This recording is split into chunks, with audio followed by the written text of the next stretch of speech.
How much warning must I give to turn left into 8 lanes of traffic? Well, I go now. Good luck, everybody else.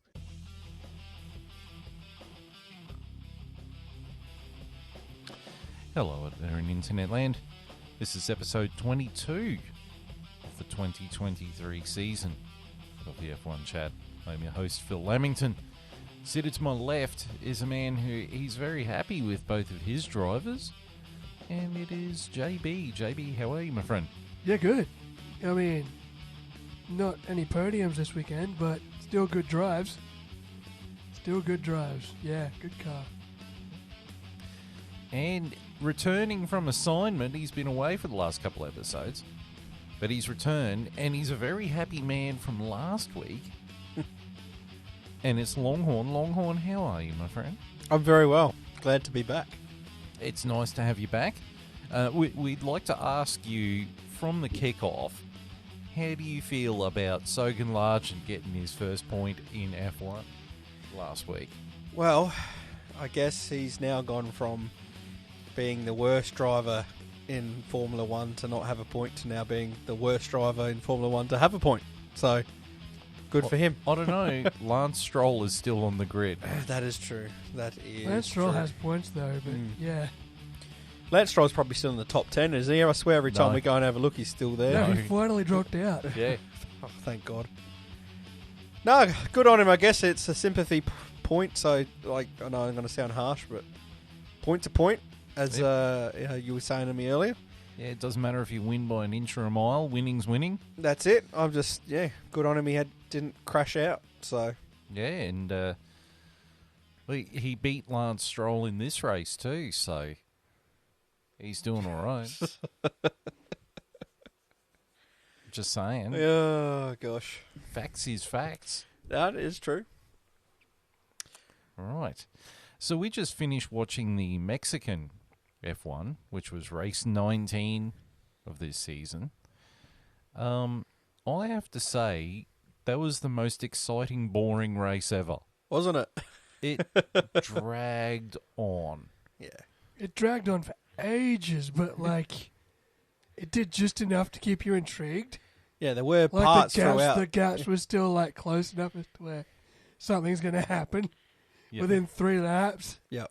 And it usually did, but, like, with the race... This happened last year too. Remember, was it last year with Danny Rick did what Lando Norris did? Yeah. And the race wasn't great, but then he came through right at the end and like, Yeah, we're you know, like cheering. He was like, Yeah. look at the gap coming down. yeah. He's going to do it. Yeah, well, it wasn't like the sprint race at Coda last week where he went That's for the 10 laps. Worst of race nothing. I've ever won. That was 19 laps of boredom. 10 laps where nothing happened. I reckon practice Yeah. is more exciting than 10 that laps. race. 10 laps. I had 0 notes. They were just following each other just out of DRS range. And it's like, fuck me. It's like a NASCAR race. I always thought it was a weird race to pick a sprint for. They've done that weirdly this year. I reckon they've spaced the sprints out weirdly, and it's just I know why pick they the wrong put tracks. I know why they put a sprint race at Coda. I know why. American market. They could have done it at Vegas. Yeah. I hope not. I don't want to race at Vegas at all, but, you No. know, here we are. Could have done it in Miami too. Ooh. Yeah, no. I would have rather them done it at the Vietnam track that they never used. And never will use. Yeah. But, yeah, look, this race, like, it was exciting, but it was boring at the same time. Like, I looked at my watch, and it was, they just come off the red flag. I looked down, and it's 5 to 8. And we've just started recording this at 9 o'clock. Like, my God, that they need to hack 10 laps off it. Yeah, it does go a bit long. It would have doesn't been fine without the red flag. Yeah, true that. This would have finished 40 minutes ago. True. We would have been recording at 8:30, but, you know. Yeah, things happen. You know, and also, I mean, we did go to Hungry Jack's for tea. You know, where it's We service with a suicide note. Thank God they've made it contactless now. Oh, yeah. A whole bunch of just depressed-looking 14-year-olds. And a manager who looks like she'd rather neck herself than serve people. Because she has to manage depressed 14-year-olds. You don't That see that sucks. shit at Macca's. Oh, maybe the Macca's out at Urali, but... I don't know. They're all Asians. Shit. Normally I'm the one who says the dicey shit around here. It's true. Oh, They're just happy to be there. God, I come back for one episode and we get cancelled. yeah, we're demonetised already. You're welcome. We got demonetised faster than Sniper Wolf did. All right, so we're going to talk about the F1 race. We're going on to the F1 report with JB. Take it away, JB. Right. The 2023 Mexican Grand Prix. They didn't have a sponsor. I was upset. I don't get to shout Lenovo or Heineken or Mexican Airways. Do they even have an airline? No, just a beer, I think. So, yeah, shout out to, I don't know, It was sponsored by Rice and Beans. Tijuana. So no free stuff. Tijuana and This whatever week? they do to that donkey. All right. Corona. Yeah. Lap 1. Charles Leclerc starts on pole position from Ferrari teammate Carlos Sainz. Max Verstappen sides through the middle of the Ferraris to lead lap 1. Sergio Perez tries a move down the outside into turn 1, but turns into the Ferrari of Charles Leclerc and cannons into the air with terminal damage. Charles Leclerc continues with a broken front wing that eventually breaks off and clears itself. Sergio Perez retires from his home race. Lap 11, Lewis Hamilton passes Daniel Ricciardo for 4th. Lap 14, Lando Norris pits for hard tyres. Lap 15, Alex Albon passes Zhou Guanyu for 10th. Lap 19, Max Verstappen pits for hard tyres from the lead of the race. Lap 22, Max Verstappen blasts past George Russell for 6th. Lap 23, Max Verstappen passes Oscar Piastri for 5th. Lando Norris begins his climb up the grid, passing Fernando Alonso for 14th. Lap 25, Lewis Hamilton pits for hard tyres to undercut Carlos Sainz. Lap 26, Oscar Piastri pits for hard tyres. Lap 28, Piastri passes Albon for 7th. Russell passes Bottas for 9th. Max Verstappen passes Carlos Sainz for 2nd. Lap 31, Carlos Sainz pits for hard tyres. Lando Norris passes Alexander Albon for 8th. Lap 32, Charles Leclerc pits for hards. Lap 33, Kevin Magnussen has a big shunt in the S's, triggering the safety car. Lap 34, Max Verstappen pits for hard tyres as the red flag is thrown to suspend the race to remove the stricken Haas and fix the Tech Pro barriers. Lap 36, Max Verstappen leads from the restart despite pressure from Leclerc and Hamilton. Lap 39, Oscar Piastri passes Yuki Tsunoda for 7th. Lap 40, Lewis Hamilton passes Charles Leclerc for 2nd with a wheel on the grass down the front straight. Lap 46, Lando Norris passes both Alpines in the space of one lap, climbing to 11th. Lap 47, Lando Norris passes Nico Hülkenberg for 10th.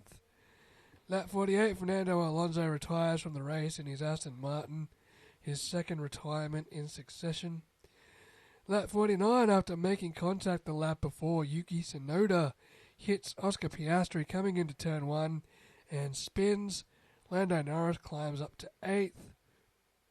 Lap 56, Oscar Piastri locks up into turn 1, moving over and letting Lando Norris pass him for 7th. Lap 60, Lando Norris muscles his way past Daniel Ricciardo for 6th. Lap 67, Lando Norris passes George Russell for 5th. Lance Stroll retires from the race after contact with Valtteri Bottas, both Aston Martins out of the race. And lap 71, Max Verstappen wins the Mexican Grand Prix, his record-breaking 16th of the year from Lewis Hamilton and Charles Leclerc. Lewis Hamilton gets fastest lap. Lando Norris gets driver of the day. And in 4th place was Carlos Sainz for Ferrari. 5th place was Lando Norris from McLaren. 6th place was George Russell from Mercedes-AMG. 7th place... Oh, hang on. 7th place was Daniel Ricciardo in the AlphaTauri. 8th was Oscar Piastri in the other McLaren. 9th was Alexander Albon in the Williams, and 10th was Esteban Ocon in the Alpine. So,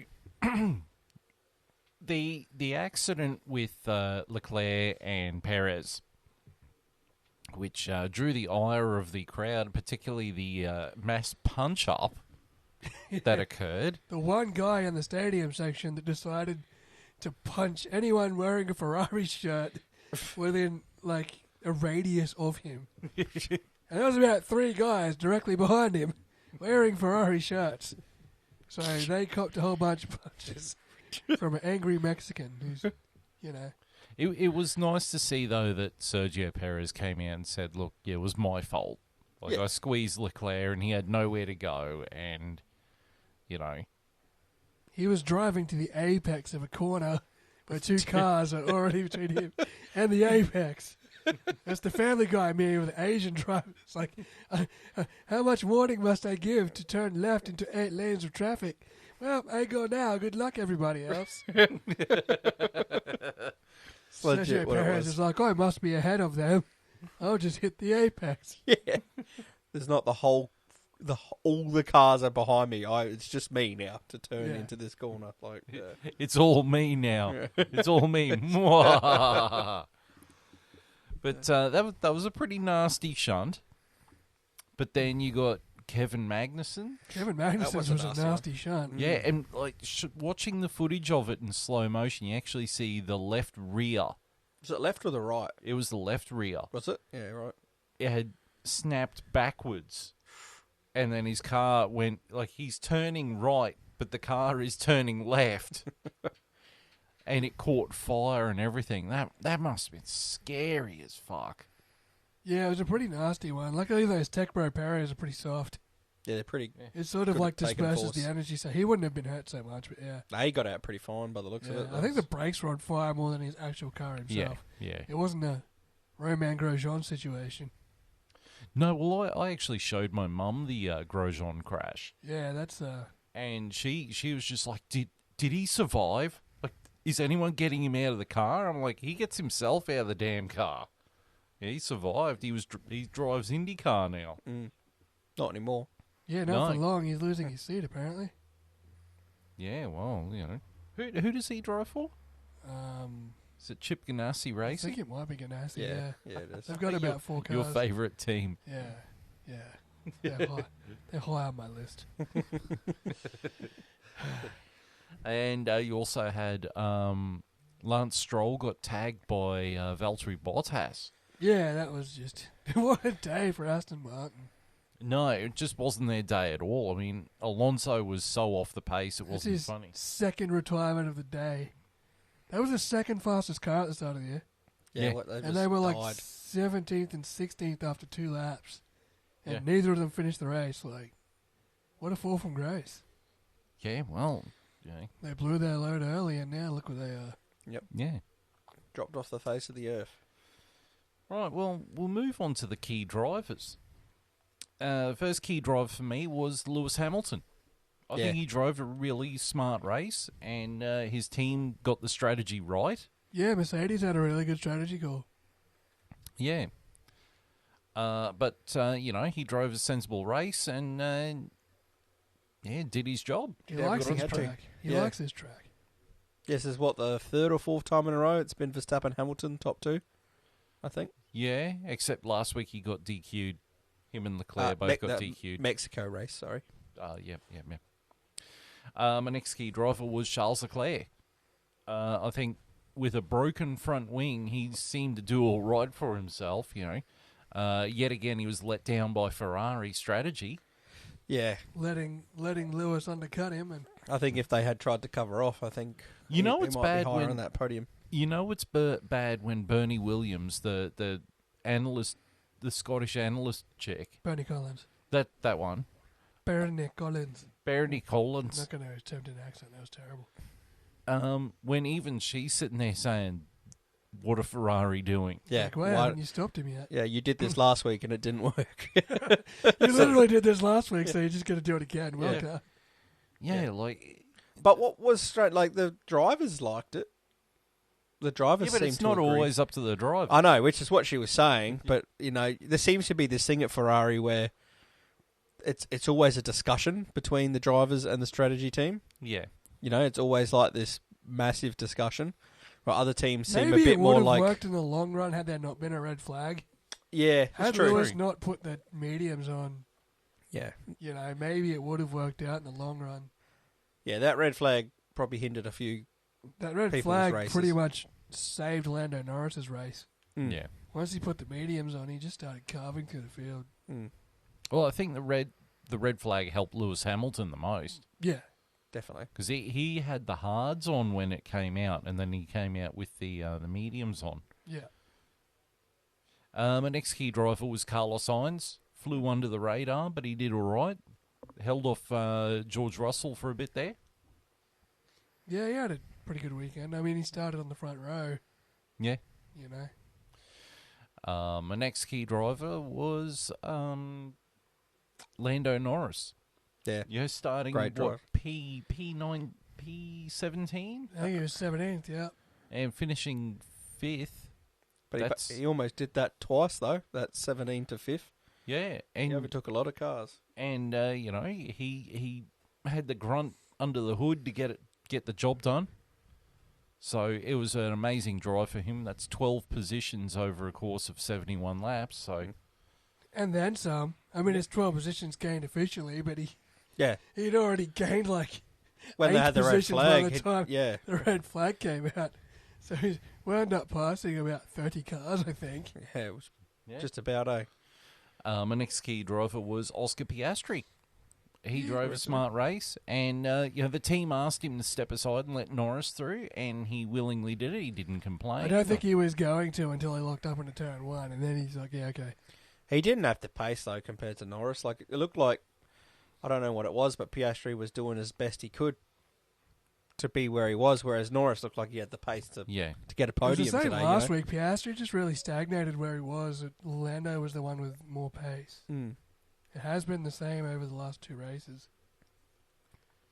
My next key driver was Daniel Ricciardo. I was about to Awesome. say, if you don't put Awesome. Ricciardo in this list, Of course, I was going to put Ricciardo on the list. yeah, He drove a really good race. Awesome race. Particularly, P4 and finished 7th, which is probably as good as he could have expected. yeah. Well, I mean, he held off Hamilton for a bit, and He held Russell off for a bit. yeah, And to be honest, if the red flag was actually, that probably hindered his race a bit because Yep. just before that red flag, he had done his pit stop and come back out in P4 or 5. He was still in there with a fair few of a gap on Russell at the time. Yeah, Russell didn't get ahead of him until they had to do the restart, so probably a bit unlucky in the end. I reckon he might have had a position or 2 higher if they had not had that red flag, but it goes to show how good a weekend he was having to be able to not only qualify in P4 but keep the pace up with all the other teams around him. Yeah, I don't know what they changed on that Alpha Tauri, but something clicked. Today? Something clicked this weekend with that car. I think it fits his driving style. I think he likes the track too. Yeah, but he seems to be bringing back his old form. I tell you though, what a weekend though to put that performance in compared to Sergio Perez's weekend. Oh, we'll get to that Yeah. soon. My last driver was Alex Albon. Yeah, he Solid drive. Just clean Albon drive, get a couple of points. yeah. It's a good drive. It's what you can come to expect of him now, which is saying a lot. Yeah. Right, now we come to my favourite subject, which is the dumbass drivers of the weekend. My first one, even though he got 10th at the end of the race, was Esteban Ocon. I know what this is for. Don't call your shot if you're going to fart ass around with it. If you're not going to have a go, Call your shot, and then it takes 13 laps. Tell the house I'm coming through. All right. these are the days of our lives. The hourglass. Like Just that's going. through the hourglass. We're waiting. And he finally gets the move done, and it's not even on TV. Yeah, because no one cares He anymore. like calls his shot, so the cameraman switches to him for like 4 laps. and he doesn't do it. So they go away from him, and he passes in obscurity. It's like, fuck yeah, just because you're driving through a baseball stadium doesn't mean you Babe Ruth. Yeah. Be calling your shots out there, Fred. Doesn't mean you can call out Muhammad Ali if you think you can box. Yeah, exactly. My next dumbass driver, and I'll probably get showered with booze for this one, is Sergio Perez, because that move in the first corner, it just wasn't happening. Nah. With the pressure he's already under. Holy shit. Yeah, that was just Yeah. wrong place, wrong time, buddy. Yeah. My next person was Yuki Tsunoda. Yeah, He made a curious move. well, he did it a lap prior and got bumped, and then he decided to do it again and got bumped even harder. I think it was just a racing incident, though. I think There's nothing else he could have done. I think he's just still too aggressive behind the wheel. He's got to figure out how to calm down, because as a person, he's just too aggressive. He's a very angry little Asian, isn't he? Yeah. Just really, really angry. He had pace this weekend, though. He did. If he had the patience to go with it, Yeah. he would have been with Danny Rick, probably. That's what he's got to put together, yeah. It's just the patience to make those moves more effectively. AlphaTauri would have had a double points finish if Yuki was fucking exhibited some patience. Yeah. Which seems to be his undoing. Yeah. He just overcooks it. He just gets impatient and does dumb shit. Yeah. And my final driver, and again, people will be most unhappy with this one, is George Russell. My God, I'm so sick of his whinging all the time on the radio. Oh, he's weaving across the track, weaving across the track, weaving across the track. If he was weaving dangerously, the FIA would have noted it.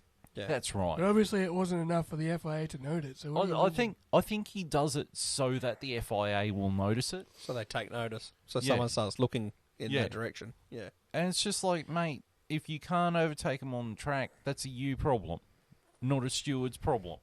Yeah. A lot of guys do that, eh? They get frustrated on the track, they start saying things. So it feels like it's the only way they're going to get him is if they get him with a penalty or something. Yeah. You know, rather than getting If him I on jump track. up and down on the spot enough times, someone will do something, and then I'll get the position. Yay, I win. Yeah, yeah. It's a symptom of a sport that it almost feels like they're bringing soccer antics into it. You know? Diving. Yeah. Yeah, the equivalent of a dive. Yeah. It's just really sad, and it's annoying the shit out of me. Yeah. Okay, so you've got Ocon, Perez, Tsunoda, and Russell. Who are you guys voting for the dumbass of the race? It's really, really, really hard to go past Sergio Perez. At your home race, with your seat on the line, and the guy lining up to replace you out-qualified you. So what do? 500 metres into your home Grand Prix. He's turn into the Ferrari that surely you knew was there. Yeah. You're barely it's past really him. hard to go past just everything. You had everything to gain this weekend. Yep. Everything.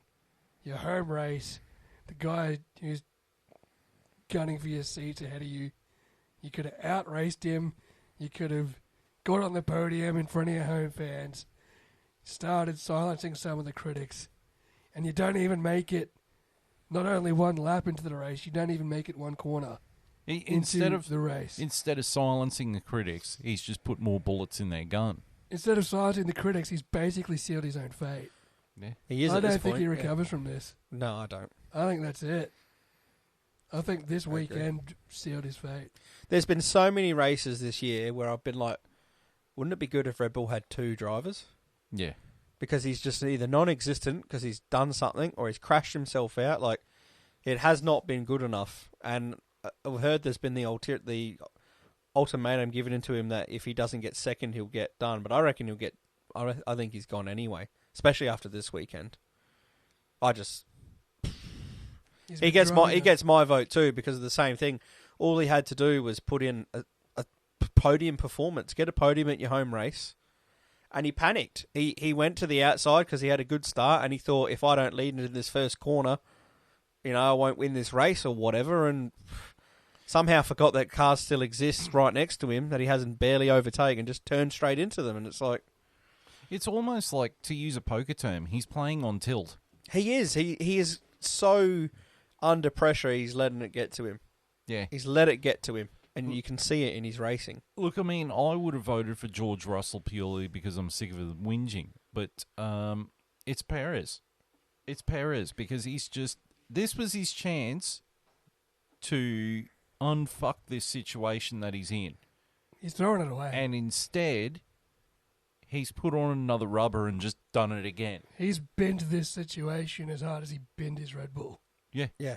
Like He's doing it all to himself at this it's point now. done. Like, he's under pressure, but it's an unforced error. yeah. Yeah.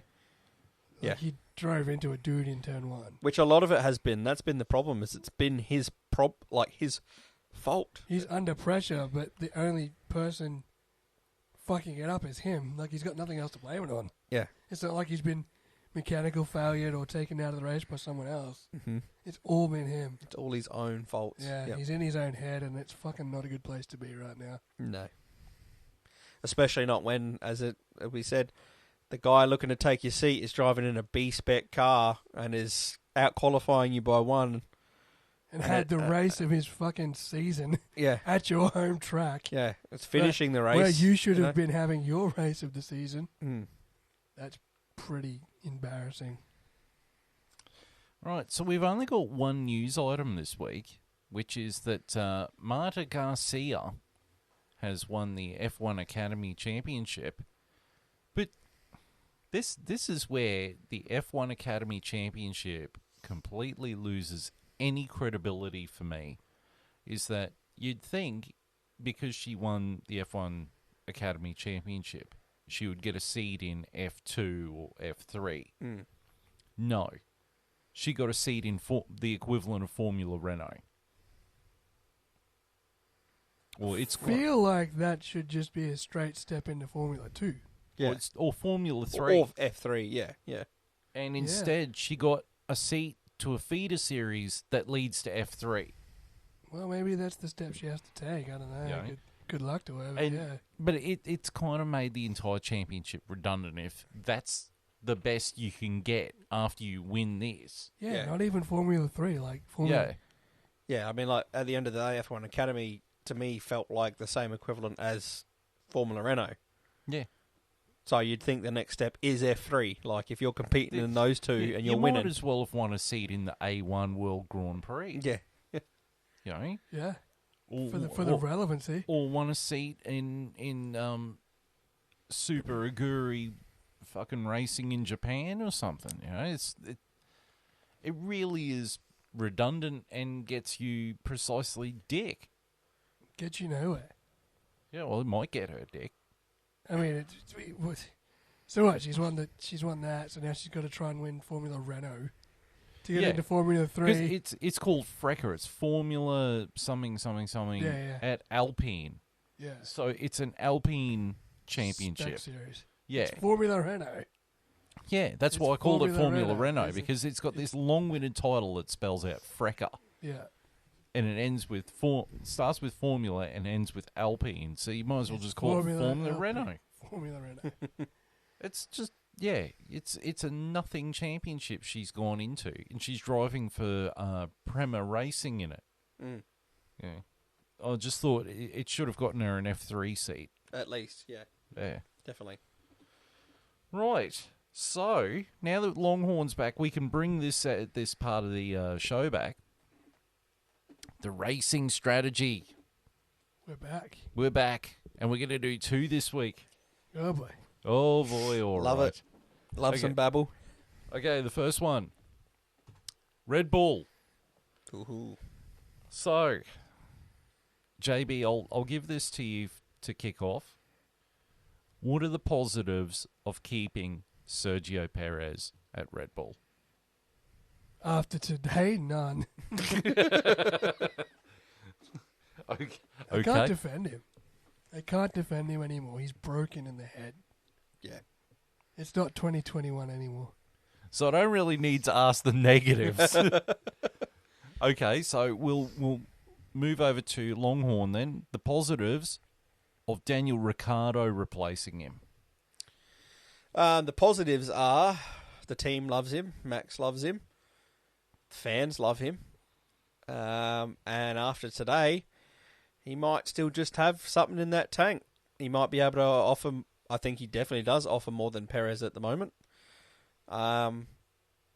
Yeah, I don't think you can really lose throwing him in compared to what you have right now with Perez.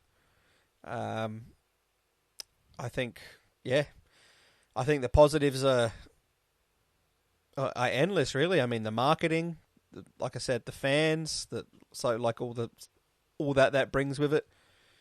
It's all there. The positivity in driving, I think he'd be much better, like on accumulating points and not damaging the car than Perez has been. So, yeah, like I said, to me, I think that I can't really think of any negatives. So all I can think of is positives. So there's plenty.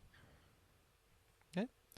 Okay, JB, what are the negatives of bringing Daniel Ricciardo back to Red Bull? Not many. The only negative you could probably have is he'd be more of a maverick than Sergio. He'd be less willing to listen to team orders, and assuming he's closer to Max than Sergio has been, I don't think telling Danny to move aside for Max would be an easy task. Yeah. But aside from that, there's not real many negatives. I think it's the right option. Well, I think the positives about Daniel Ricciardo is that he is familiar with the team. I think the car, as shown by the AlphaTauri, the car matches his driving style. And I think overall he would be a more solid teammate to Max Verstappen than what Sergio Perez is now. Definitely. The negatives about bringing Daniel Ricciardo back is, if he is back on form and back in a car that suits his driving style and is competitive, you're going to see the Red Bulls tangling with each other and potentially costing themselves points. Because he's not going to play the team orders game very often. It's going to get heated in that team. I mean, Fox Sports will actually have something truthful to write about. Yeah. Instead of trying to invent stuff. And you might end up with a Hamilton-Rosberg situation from 2016 at Spain where they crash each other out.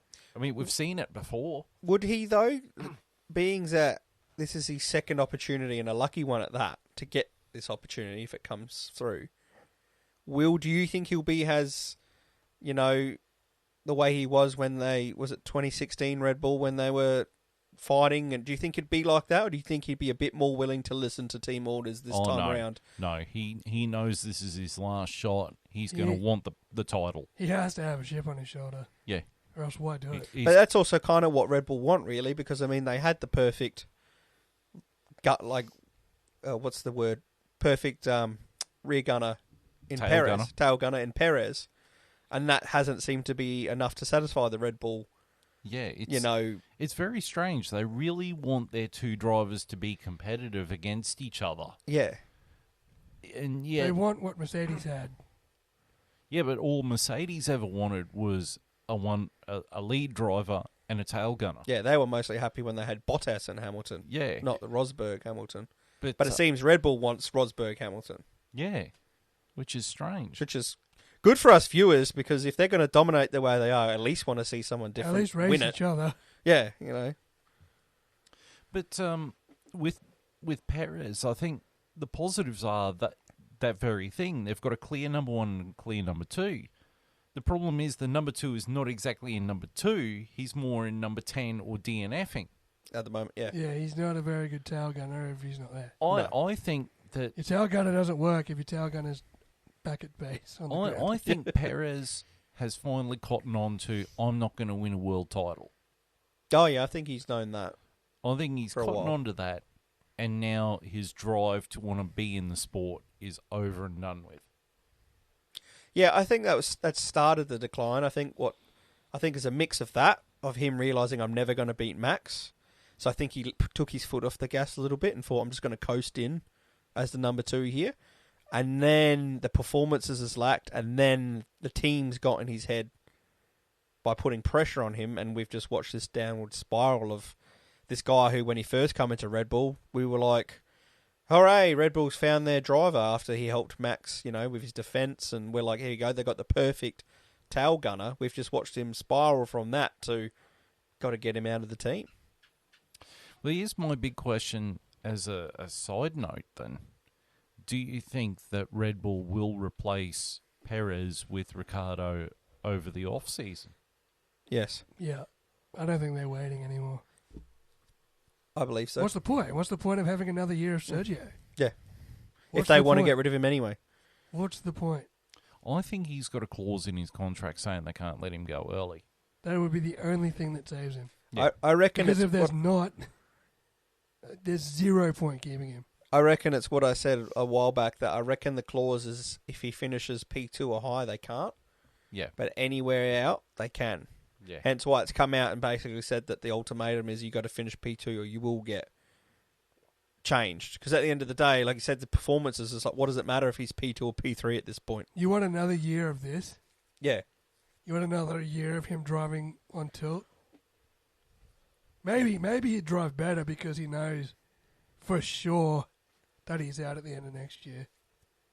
So it doesn't matter where he finishes. Maybe that'll invigorate his driving. I don't think like it would Sebastian for Perez. Vettel's last year. When Sebastian Vettel knew he was retiring.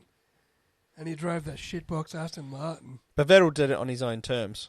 Yeah, Yeah, exactly. So it's a different mind, like a different mental game you play when you're doing it on your own terms. Then it's being very kicked much out. like in that movie Driven, where they're like, he was just driving for pure victory. He was just driving for the sake of driving, not for this, that, or the other. He was just driving for the sake of enjoyment. It's like me going to work. And it's like, I don't want to be at work on the best of fucking days, but if I hand in my resignation and I know I've got 1 month until I'm out the door, I'm a completely different headspace. Yeah, but a it's completely different to mindset. them handing you your walking papers. Yeah, Do you know what I exactly. mean? That's a different headspace to be in for the last month, Yeah. which is what Perez would be compared to Vettel. Yeah. All right. So then we're moving on to the next one.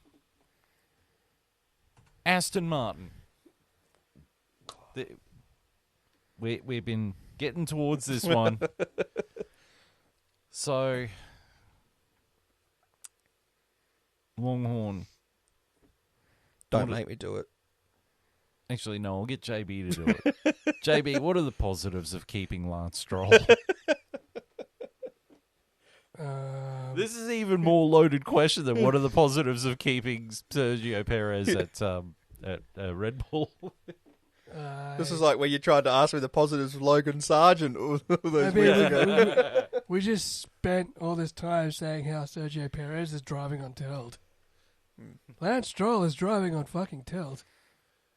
The only thing, honestly, that Lance Stroll is driving right now well is a golf cart buggy.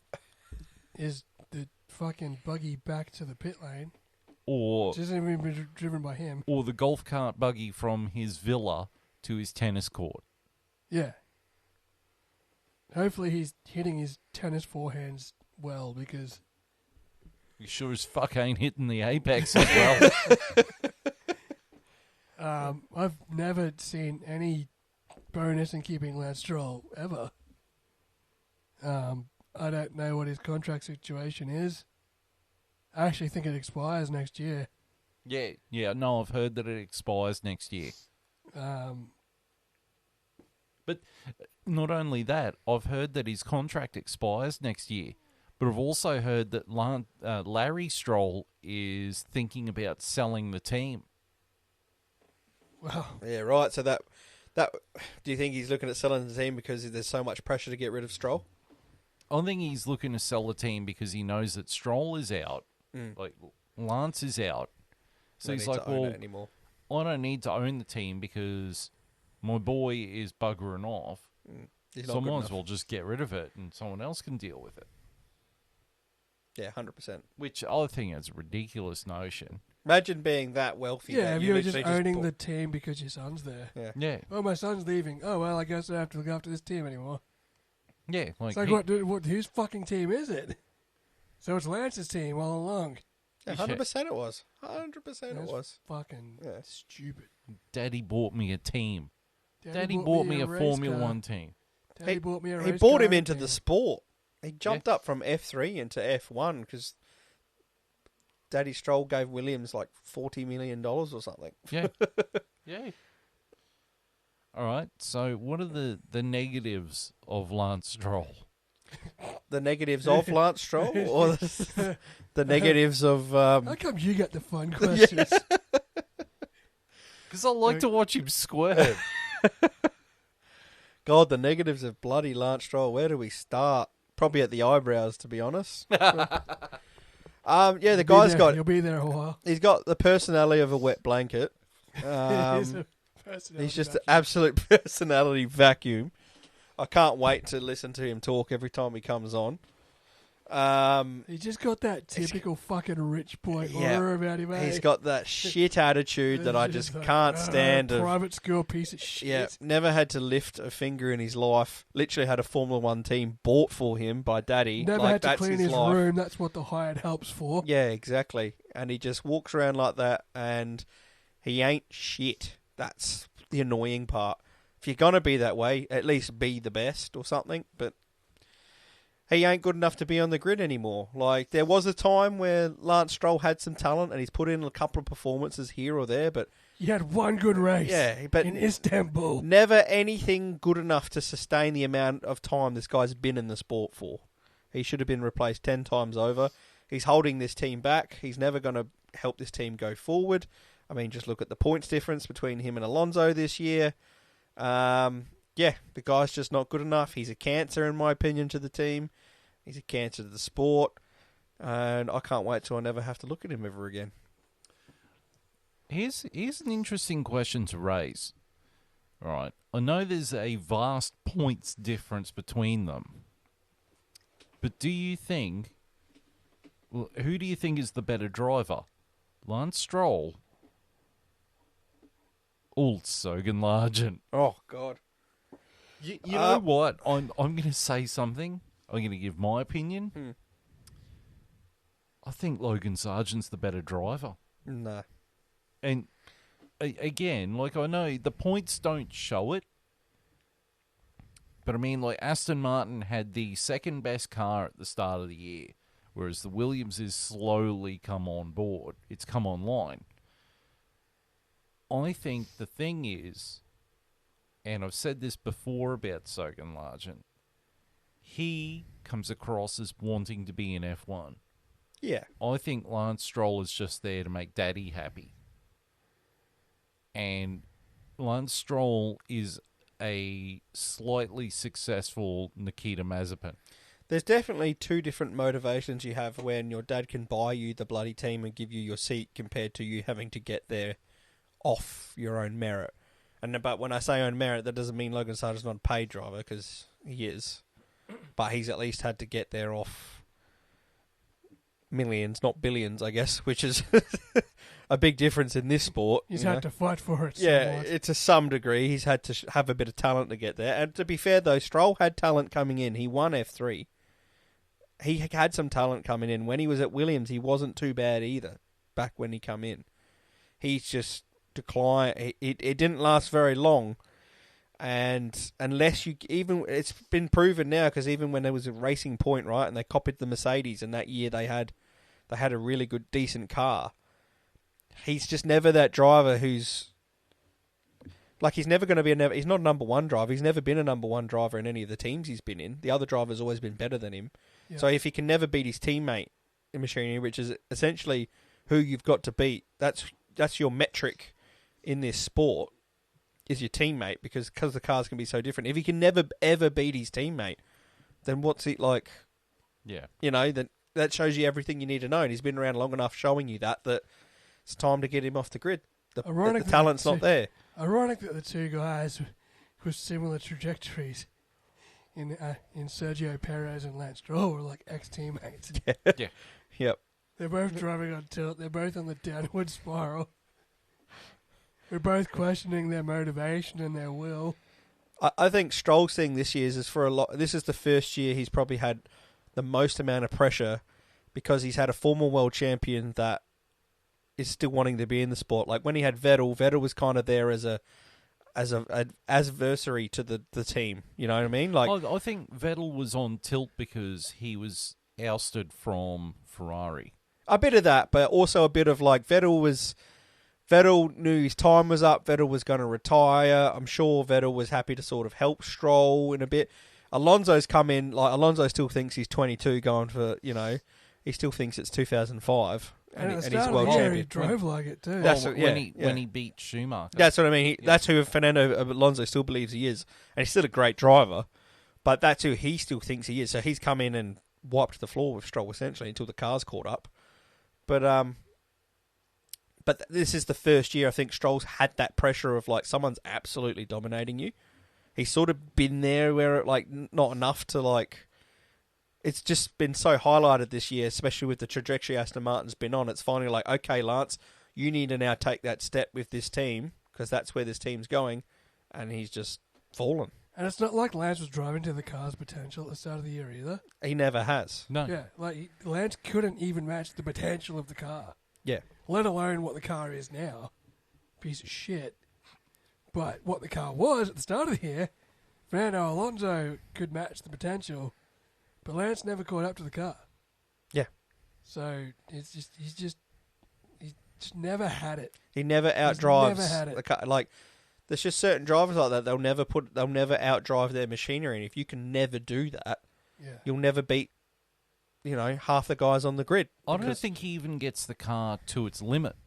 Yeah, he's always under. Yeah. Always under. Or he tries to and has a stupid crash. Yeah. Although his last two retirements were all like mechanical related. Yeah, but I mean, this race, it was him tagging Bottas.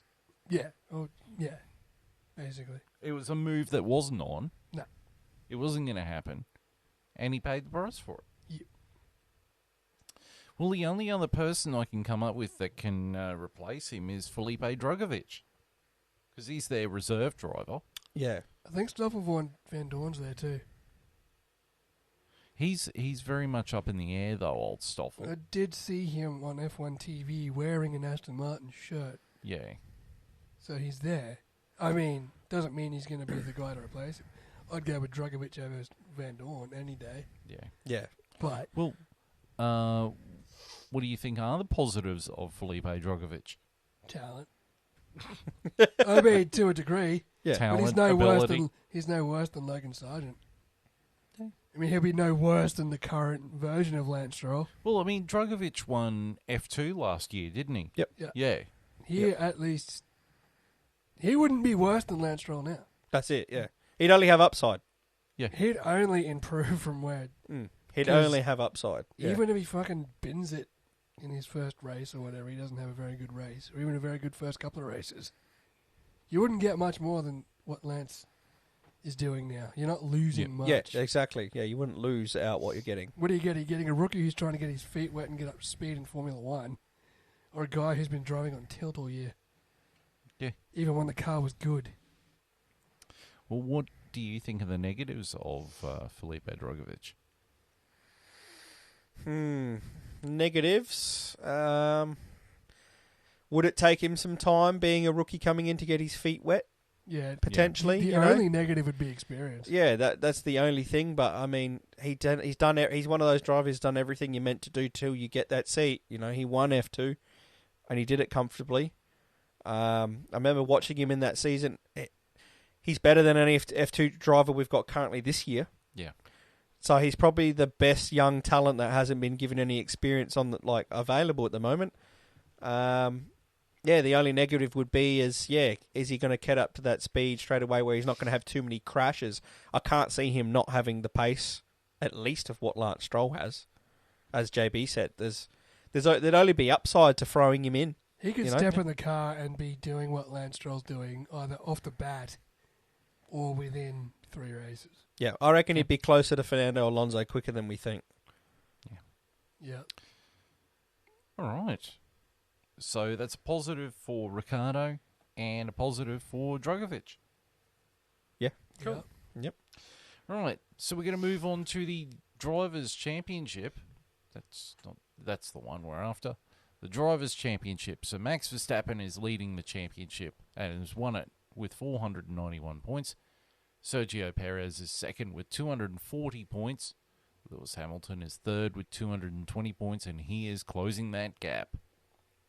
In fourth place is Carlos Sainz with 183 points. He's tied on with Fernando Alonso, even though he's in fifth, with also 183 points. In sixth place is Lando Norris with 169 points. Seventh place is Charles Leclerc on 166 points. In eighth place is George Russell with 151 points.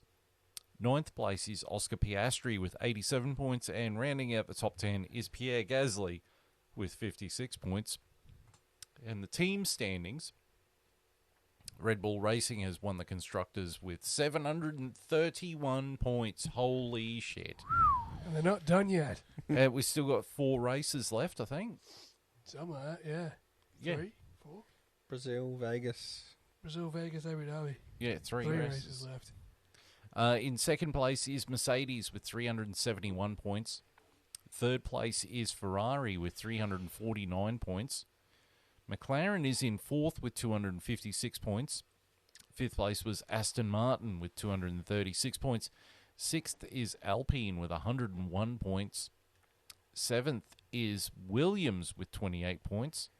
Eighth, coming off the bottom, is AlphaTauri with 16 points. They're tied with ninth place team Alfa Romeo, who's also on 16 points. And getting the wooden spoon at the moment is Haas with 12 points. Haas really need to sort themselves out. Yeah, they well deserve the spoon at this point. They've definitely been the worst car this year by a long stretch. Yeah, I think Gene Haas really is now thinking, I need to get rid of this team. Yeah, it's not going to go anywhere, is it? It's hard, man. I mean, what happened to in the last few years we've gone through? They're going to do that full rebuild and put in the 2 young rookie drivers. The 2 young rookie drivers of Nico Hülkenberg and No, I'm talking about if you look at over the last few years. Remember, they did the reset. They got Mick Schumacher and Mazepin in and didn't do anything with the car. They're going to save all their tokens and have a go in that year. And where's it gotten them? Nothing. Last. You know what I mean? They're still last. So it's I think Haas's biggest problem is that very little of their car is done in-house. I mean, the chassis is done by Dallara. Yeah. How can you be competitive when you... Yeah. They're basically running a customer car. Yeah. You know, you've got an engine, a gearbox, and as many parts as humanly possible from Ferrari. But the difference between what they're doing and what Ferrari is doing is they build everything themselves. Their chassis, their engine, their gearbox, everything. Haas is buying a chassis from Dallara, then putting Ferrari gear on a chassis it's not built to fit. And an engine and a gearbox and all these other bits that are made to fit on a chassis that is not made by Ferrari. You know, it's just a ramshackle. It's pushing shit uphill, isn't it? And then you've got 2 drivers that, frankly, never was. It's not their has-beens, they just never were. Been exactly what we predicted. Safe pair of hands coming in 14th and 15th. Yeah, or, you know, and then you get random events like the back axle or whatever just snapping and putting the car into the wall, like today's race. Yeah, and they sit there and wonder, gee, I wonder what's wrong. Well, your car is held together with blue tack and sticky tape, and it's just a Frankenstein car. Yeah, It's just nothing in it. Yeah, It was good for about a quarter of last year Yeah, after they spent all their tokens. when we first came into these regs, hey, Yeah. for about 6 races. We're like, Yeah. oh, look out, Haas is scoring points. K-Mag. So did Alfa Romeo. Yep, Yeah. they did the same. Okay? The last time the Haas was seriously competitive was around the time they had that Rich Energy involvement. Yeah. And then Williams' Story didn't cough up any cash. And Didn't then, have any cash. yeah. So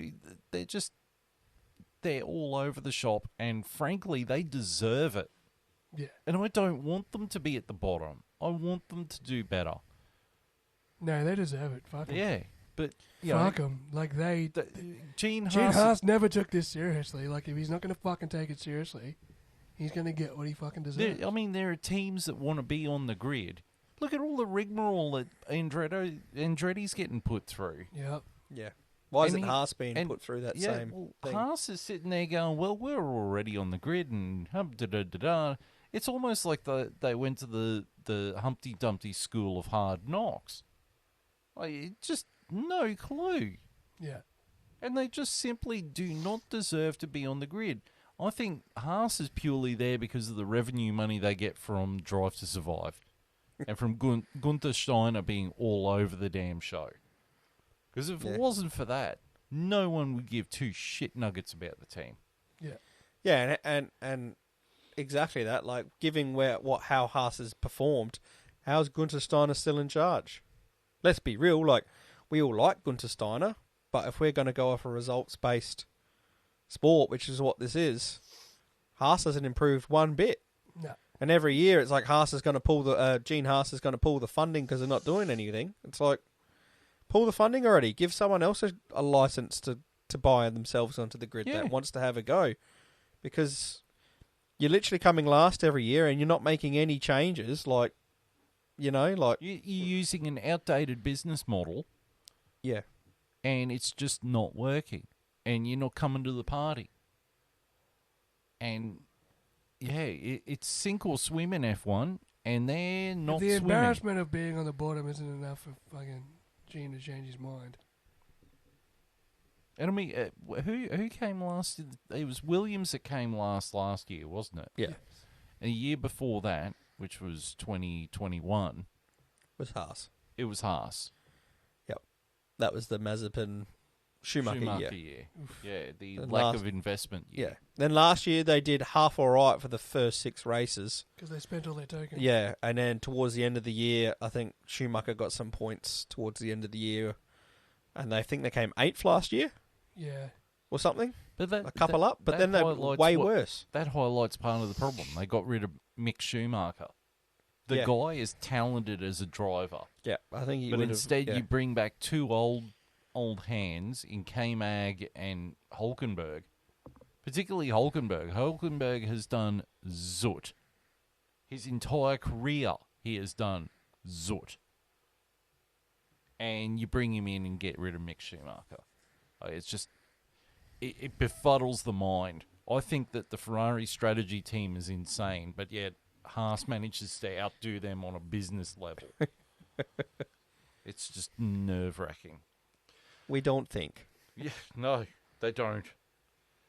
But so we're going to move on to the social medias. So if you want to listen to, watch us on YouTube, you can watch us on the F1 Chat, care of Vindicator 18 channel. You can also see us on the F1 Chat 1, our dedicated channel.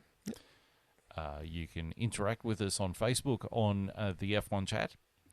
You can interact with us on X, formerly known as Twitter, as the F1 Chat 1. Don't forget the one. Don't forget the Han. The Juan. Well, we did watch the Mexican It is F1. a Mexican race, that's right.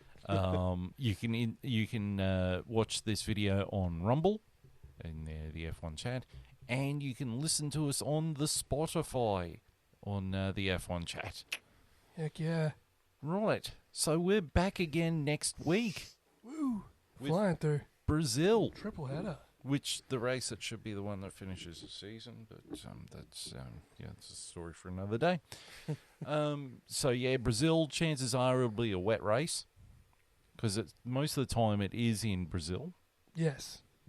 So that'll be a very nice, a spicier meatball. Interlagos has been throwing up some good races lately too. Yeah.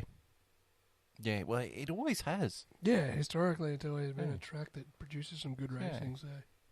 So it should be good. It'll be nice to see if Ferrari get a pole position and then lose it by the first corner again, like they always do, and manage to botch the strategy and finish at the bottom end of the podium. So, on that bombshell, it's time to end. On behalf of JB Longhorn and myself, we will see you next week for Brazilian F1.